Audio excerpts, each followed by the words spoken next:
Everyone was frightened of the Queen. She had always enjoyed hurting people.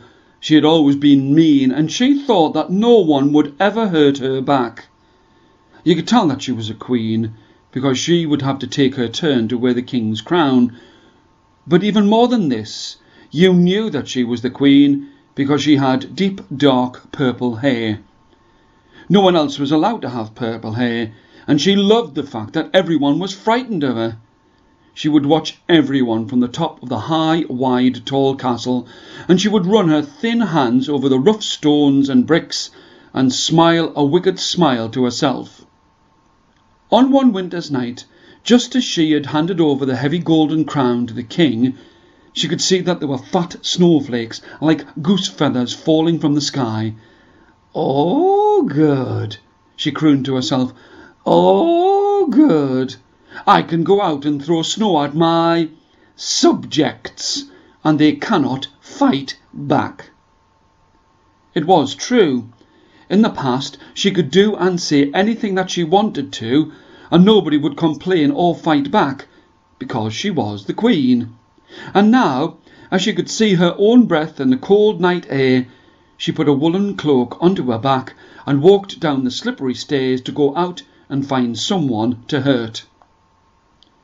What she did not see or even think about was the fact that, as the snow fell, it was covering her head and making her hair white and heavy with snow.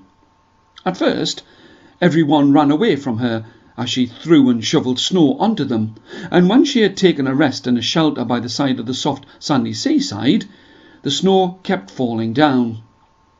Her hair kept getting whiter, and she didn't even know.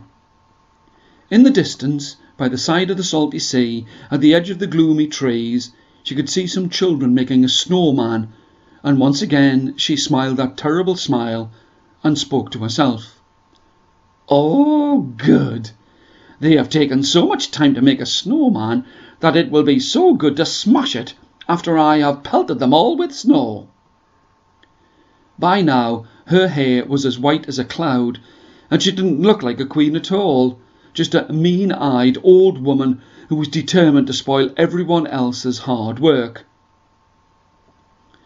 She took her time to make a great pyramid pile of snowballs, and one snowball after another was thrown at the children as she danced and covered them with snow, right before them, not even taking the time to hide, because she was the Queen.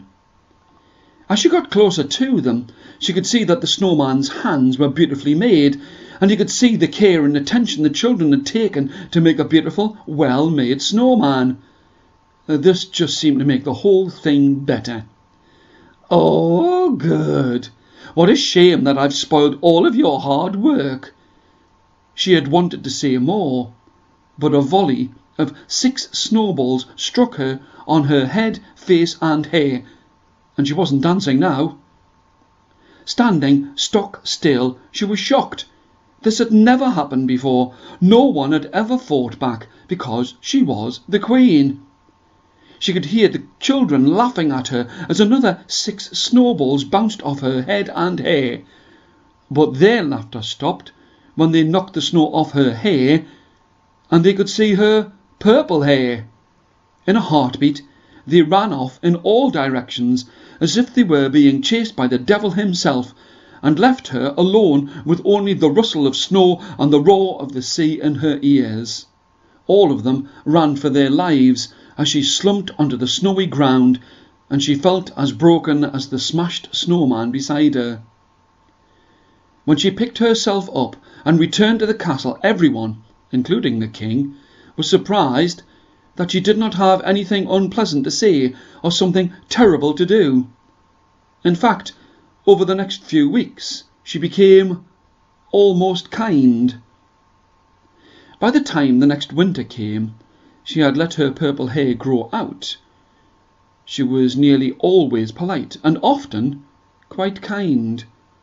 She had learned a lesson in the cold white snow, and it was this: don't do something to someone else if you don't like it done to you. She might have learned a lesson, but I will tell you this: she never, ever went out in the snow again. and she could never look a snowman in its coaly eyes without shivering.